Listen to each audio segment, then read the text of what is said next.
നിങ്ങളെല്ലാവരും മീൻമുട്ട കഴിച്ചിട്ടുണ്ടോ? അതും നമ്മളെ വേളാപ്പാരയുടെ മീൻമുട്ടയാണ്. സോ നല്ല അലുവ കഷ്ണം പോലെ ഇരിക്കുകയാണ് സംഭവം കേട്ടോ.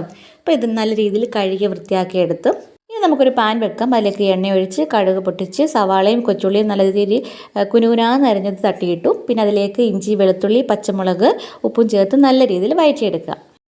ഒക്കെ നല്ല രീതിയിൽ വഴന്ന് വന്നതിന് ശേഷം അതിലേക്ക് 1 ടീസ്പൂൺ മഞ്ഞൾപ്പൊടി, 2 ടീസ്പൂൺ കുരുമുളക് പൊടി ഇട്ട് നല്ല രീതിയിൽ യോജിപ്പിച്ചെടുക്കാം.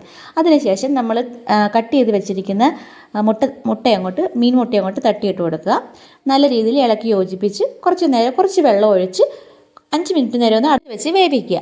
മൂടിയൊക്കെ ഓപ്പൺ ചെയ്യുക. അപ്പോൾ ഇതിൽ ഏകദേശം എല്ലാം വെന്ത് വന്നിട്ടുണ്ട്. ഇനി നമ്മളിതെല്ലാം നല്ല രീതിയിൽ കുത്തി ഉടച്ച് നല്ല രീതിയിൽ ലൂസി ആക്കി എടുക്കുക. ഇപ്പം ലൂസി ആയി വന്നിട്ടുണ്ട്. അപ്പോൾ അത് നല്ല രീതിയിൽ ഡ്രൈ ആക്കണം, എങ്കിലേ ഇതിന് നല്ല യഥാർത്ഥ ടേസ്റ്റ് വരത്തുള്ളൂ. ഇനി നമ്മൾ കുറച്ച് തേങ്ങയും കൂടി ഇട്ട് കൊടുത്ത് നല്ല രീതിയിൽ വഴറ്റിയിട്ട് അതിലേക്ക് കുറച്ച് കറിവേപ്പിലകൾ ഇടുക.